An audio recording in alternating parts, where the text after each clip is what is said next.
Welcome back, friends! It's Leader Melissa here, and guys, we are officially a month in of school. We're at the last week of September. It's been a month. How has it been for you guys? Has starting a new grade been good? Has it been a little bit difficult? Are you excited for next month? Let me know in the comments down below. You guys know where to find the chat box. You know how to use it because you guys are very tech savvy. So make sure you comment that down below.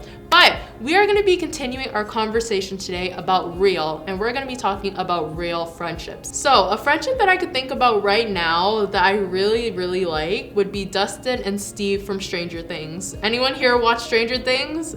If I'm being honest, I really like the first couple seasons compared to the later ones that have been coming out, but that's a conversation for another day. But I really liked their friendship. I remember in the beginning seasons, they butt heads a lot. They didn't really like each other. But as the seasons go on, they began to become really good friends. And that's because they went through a lot of experiences together.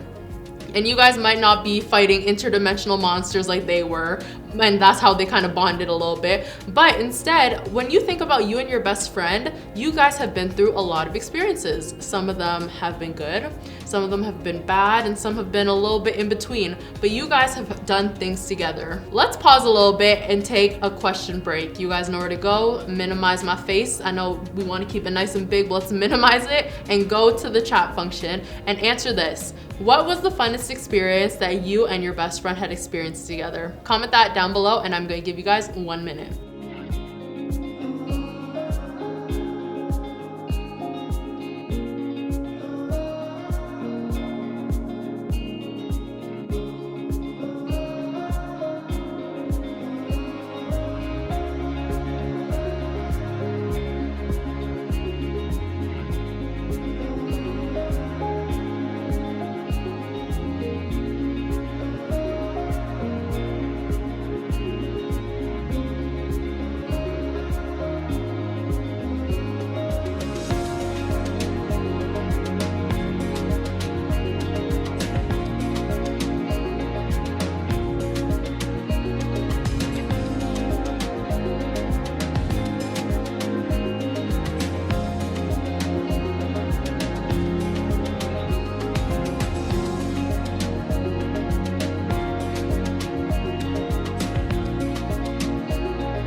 I hope that you guys were able to write down some experiences that you and your friends were able to do.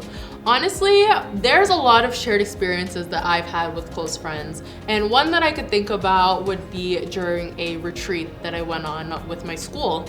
And during this retreat, it was a Bible retreat, but I was just having a rough day. Like, I was really sad, I was feeling really discouraged. So there was like a fire pit thing happening outside with s'mores and everything, but I didn't really want to join. So instead, I walked all the way back to my cabin and I sat on my bed, my bunk bed, and just cried. I was on the top bunk underneath my sleeping bag, and I was just crying. And I remembered I had these 3 friends who decided to come and check in on me, and all they did was they walked, we all sat on the same really tiny bed, and they just listened to what I was feeling. And I was just crying it out. I was telling them how discouraged I felt with some situations in my life, and the thing that they did was listen. It was nice to know that I had friends that were there to just sit down and listen to me cry. They didn't really budge in or force any advice or anything. They were just there to listen. And maybe you guys have friends like that in your life where you're just able to sit down, cry, and just talk about things with each other. But some of you guys may not. Let's take a quick pause. Let me know in the comments. I'm gonna give you guys 1 more minute.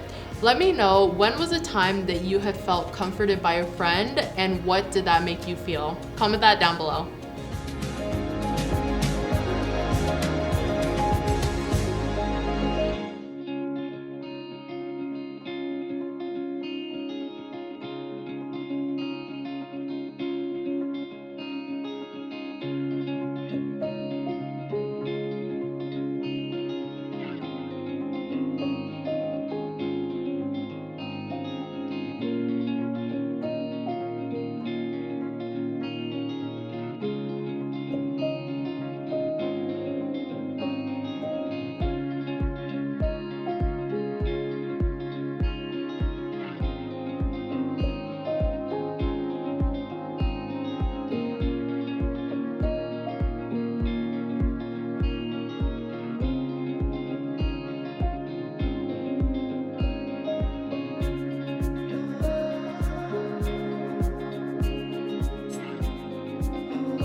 it must feel nice to know that God is able to comfort us when we're hurting or grieving. But have you guys ever thought of the idea that God has ever needed to be comforted or grieve as well? That might be a weird concept to put your head around, but let's talk about the story with Jesus and Lazarus. So Jesus had a really good friend named Lazarus, and Lazarus was really sick. So when the word of his sickness got to Jesus, Jesus made the long, I'm talking days trip to go see his friend Lazarus in hopes that he could go visit him and heal him from his sickness. But by the time Jesus got there, Lazarus had passed away. And in that moment, Jesus didn't just say like, oh, you know what? It's okay, guys, I got this. But instead, Jesus also felt the pain and the hurt and the grieving alongside of everybody else who was there. Jesus decided to comfort those people there with his words and with his presence. We don't know the exact words that Jesus used, but I'm pretty sure he reminded people to just trust in God, that he's gonna be with them, he's gonna comfort them, and even with his presence. Sometimes you guys might be in a situation where you feel like it's really hard for you to say the right words. Maybe you have a friend that's in front of you that's just crying and pouring their heart out, and sometimes we don't always have the words to say, but just our presence being there and showing that support is a huge thing too. And that's something that Jesus did when his friend Lazarus passed away. And one big thing that Jesus did in that moment was that he wept, which means he really cried. And Jesus knew that he was so capable of bringing Lazarus back to life. I mean, he's the Son of God. He was able to do that. But instead of just being like, guys, stop crying, I'm gonna heal him right now. Instead of doing that, Jesus was present in that moment and wept with the other people who were crying. He was there to comfort them by showing it in his actions as well. And you guys might be in situations, like I mentioned earlier, where it might be hard for you guys to know what to do, but we can look at Jesus as an example to know that we can comfort people with our words, our actions, and even just our presence. And sometimes when we see our friends struggling, it can be uncomfortable for us when we know what they're going through. Sometimes we don't know what to say. Sometimes we feel like we should just like distract them, make them laugh or something, kind of just ignore that pain. And sometimes that works. Sometimes we're able to cheer a friend up by saying something funny or doing something to kind of bring light to the situation. But sometimes our friends want us to feel their pain with them. They want us to just be there with them. And I kind of remember the movie Inside Out. Anybody watch Inside Out? When we think about Bing Bong, I love Bing Bong. He's a sweet character. But when he lost his wagon, he was mourning that he didn't have his wagon anymore. First of all, that scene was really sad. I did shed a couple tears the first time I watched it. But he was also being forgotten by his friend Riley, someone that he loved so much. And the mix of mourning his wagon that's now gone and also being forgotten by somebody that he loved, I don't know if you guys remember, but Joy, she came in and tried to distract him. She's like, it's okay, Bing Bong, let's just have fun. Like, let's laugh it off and everything. And that didn't work with Bing Bong. Bing Bong didn't want to laugh in that moment. He wanted to feel the pain. He didn't want to be distracted from it. But what we saw is that we saw Sadness come in. And Sadness took a different approach. She didn't try to be like Joy, because she wasn't Joy, she was Sadness. She tried to be who she was. And instead of trying to distract Bing Bong and kind of dismiss the pain that he was feeling in that moment, she decided to be sad along with him. And just like Sadness, we don't need to always have the right words all the time, because the truth is, we won't always have the right words. But instead, we can show our friends that we're a real friend by just showing up.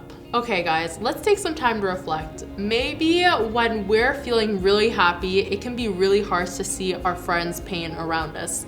Maybe you're somebody who loves to just keep moving with life. Things are good and everything, you're happy, so everyone around you must be happy. But sometimes when we do that, we might ignore the things that are happening around us. We might have friends around us that might be going through a lot of big things, like maybe our friends' parents are going through a divorce. Maybe our friends are struggling mentally. Maybe our friends are having a hard time in school. Maybe our friends have grandparents that are sick. There are so many things that could be going around in some of our friends' lives, which is why we need to continue to be alert to the people that we have in our lives and learn how we can comfort them. Okay, let's recap the 4 ways that we can comfort somebody. So the first one is comforting people with our actions. So maybe if your friend is going through a hard time, maybe you can show up for them by making them lunch the next day. Or even if they're crying in a moment, maybe you can cry with them and just feel their pain with them.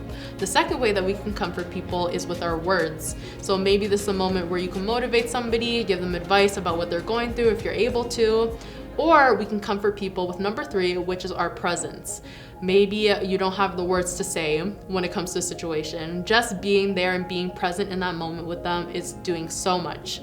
And number 4, we can point people towards God, who is our true comforter. So there are many different ways that you guys can comfort people, and I have a challenge for you guys to do this week. I want you guys to reflect on the people in your lives, the real friends that you have in your lives, and maybe some people that you might not talk to too much.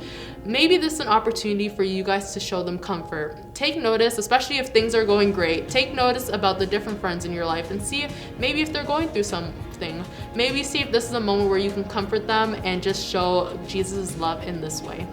Okay, let's pray together.